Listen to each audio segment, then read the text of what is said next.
ලස්සන වෙන්න කියලා කොලෙජන් බොනවද? කොලෙජන් බොන්නේ නැතුව කොලෙජන් කන විදිය දැනගන්න ඕන නම් මේ වීඩියෝ එක බලන්න.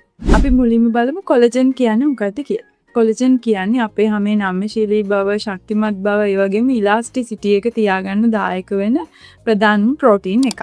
අපි වයසට යනකොට මේ කොලෙජන් නිපදවීම ස්වභාවිකවම අඩු වෙනවා. ඒ හින්දා හැම රැලි වැටෙනවා, හැම එල්ලා වැටෙනවා වගේ දේවල් වෙනවා. මේ නිසා ගොඩක් අය පුරුදු වෙලා ඉන්නවා ලොකු ගණන් දීලා කොලෙජන් සප්ලිමන්ට් අරගෙන බොන්න. හැබැයි එහෙම නැතුව අපිට පුළුවන් අපි එදිනදා කන කෑම වලින්ම කොලෙජන් අපේ ඇඟට ගන්න. සාමාන්‍යයෙන් ලංකාවේ අපි නිතරම කන බිත්තර සුදු මදේ කියන්නේ හොඳම කොලෙජන් සෝස් එකක්.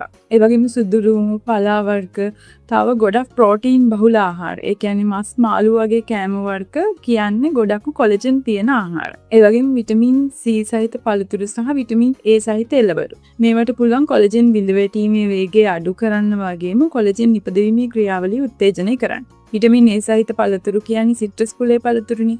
ඒ කියන්නේ දෙහි, දොඩම්, ලෙමන්, නෙල්ලි වගේ පළතුරු. විටමින් A සහිත එළවලු කියන්නේ කහපාට එළවලු.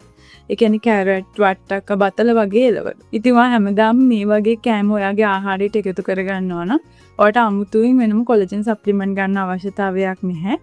ඔයාගේ ඇඟට අවශ්‍ය කොලෙජන් ප්‍රමාණය ඒ ආහාර වලින්ම ලැබෙනවා. ඒ නිසා හැමේ ලස්සන දිගටම තියාගන්න ඕන නම් හැමේ තරුණ බව රැක ගන්න ඕන නම් ඔයා ලෝක ගණන් දීලා කොලෙජන් සප්ලිමන්ට් බොන්නේ නැතුව මේ ආහාර ඔයාගේ ආහාර වේලට එකතු කරගන්න.